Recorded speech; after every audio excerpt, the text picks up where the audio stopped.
this is something that was also echoed a few weeks ago by the New York Times. I'm not sure if you saw it, but in late March, the New York Times had an interesting op-ed that simply asked, why is America choosing mass unemployment? And it contrasted what the US was doing, which is just simply, choosing these one-time checks, contrasting that with what a lot of European nations have been doing, which is simply continuing people's salaries, maybe not 100%, but 80 or 90%.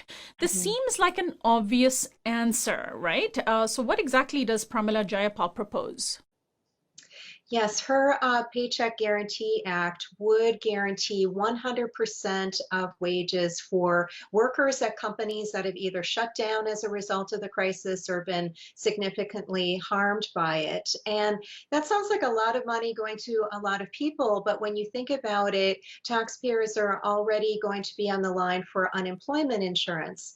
And this kind of layoff prevention approach that Representative Jayapal is pursuing has a lot of benefits over just relying on our very creaky unemployment system. First of all, obviously for families and workers, it's preferable to not lose your job at a time of crisis. You can stay on your employer-sponsored health insurance program if you do have that, and you don't have to deal with the kind of trauma that goes along with losing your job at a time like this. For employers, there's a big advantage of it because you don't deal with the kind of disruption that would happen as the economy starts to recover. You'd be able to just bring those workers back. They'd have a guaranteed job as we start to get things move, the gears turning again and going back to work.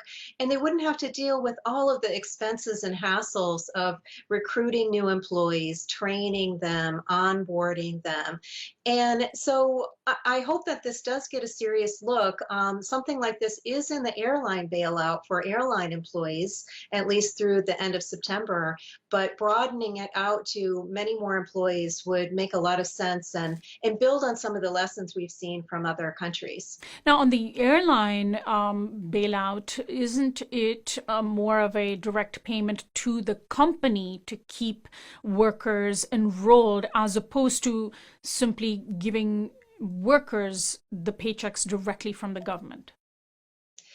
Yeah, well, I have to look more closely at the Jayapal approach, but I think that the airline bailout is definitely the money to the companies with the condition that they do not involuntarily lay off anyone until at least the end of September. Hopefully, things are still dragging.